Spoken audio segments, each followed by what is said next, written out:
वालेकुम। आज का हमारा टॉपिक है कि अक्सर आपने देखा होगा यूट्यूब टिकटॉक वगैरह पे कि पिस्टन जब आपके सिलेंडर में लूज़ हो जाता है तो क्या करते हैं कि इस जगह से इसको प्रेस करते हैं या थोड़ी सी इधर चोट लगाते हैं तो कहते हैं जी लो जी अब ये चल गया।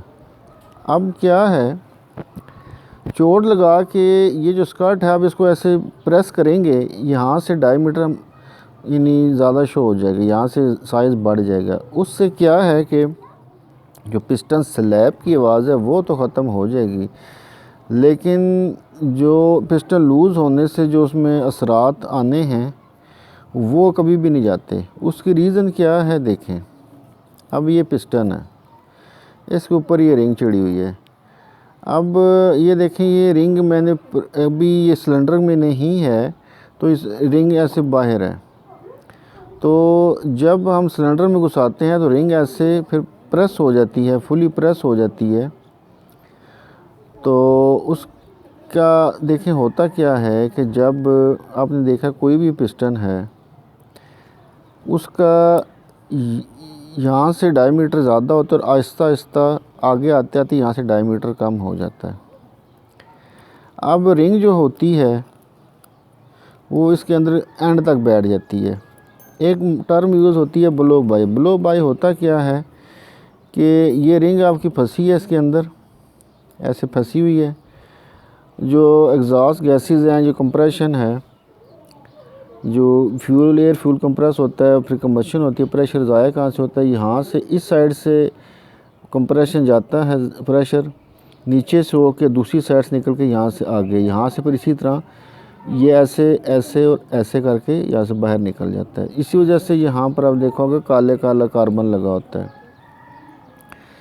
अब जब आपका बोर लूज़ हो चुका है, खरादिये ने लूज़ कर दिया है या घिस चुका है, तो उस सूरत में जब आप पिस्टन को यहाँ से टेढ़ा कर देंगे, ये पिस्टन तो टाइट हो गया बीच में, वो आवाज़ नहीं अब करेगा। ये तो चलो ठीक है, मान लेते हैं वक्ती तौर पे। लेकिन क्या होगा कि जब बोर खुला हो गया तो रिंग जो है वो कह लें कि फुल ऐसे कंप्रेस नहीं होगी सिलेंडर के अंदर, क्योंकि सिलेंडर जितना खुलता जाएगा ये रिंग का गैप इतना खुलता चला जाएगा। जितना ये सिलेंडर यानी इसका बोर टाइट होगा उतना ये करीब होता चला जाएगा। अब जब बोर आपका लूज़ है, रिंग पूरी आगे से कंप्रेस हो ही नहीं रही, उसका गैप ज़्यादा है, तो इसका मतलब है कि रिंग आपके ग्रूव में पूरी की पूरी बैठ ही नहीं रही, रिंग लूज़ होगी।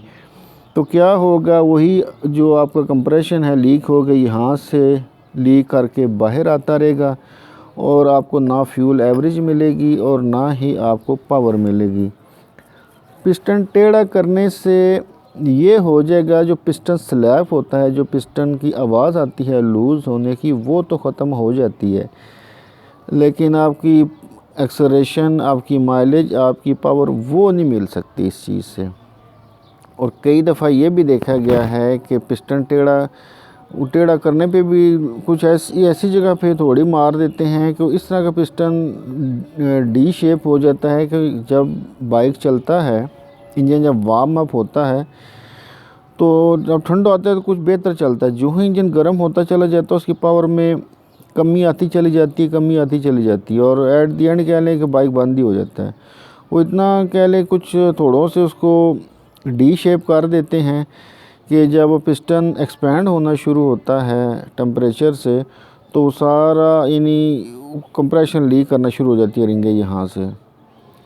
तो मुख्तसरन ये मैं दोबारा से कुछ हाइलाइट्स आपको बता देता हूँ कि जितना बोर लूज़ होगा आपके रिंगें जो हैं उसका एंड गैप ज़्यादा होता चला जाएगा, जितना बोर टाइट होगा उतना रिंग एंड गैप कम होगा। जब रिंगें ऑलरेडी ज़्यादा खुली हैं, जैसे ये देखें, अब ये बोर में नहीं है ना, रिंग खुली है, ये देखें ये लूज़ है इसमें ये रिंग, तो ज़ाहिर बात है यहाँ से ये यहाँ से इंटर होगा, नीचे से होकर यहाँ से कंप्रेशन तो लूज़ होना है, लूज़ तो होगा आपका। इसी तरह जो बोर लूज़ हो चुका है, आप चाहे पिस्टन को थोड़ियों मार के टेढ़ा करें या वाइस में बांग में फंसा के इसको टेढ़ा करें, इसको टाइट करें, बस अब दूसरे लफ्ज़ों में यूँ कह लें कि पानी सर से गुज़र चुका है, उसका अब कोई इलाज नहीं है।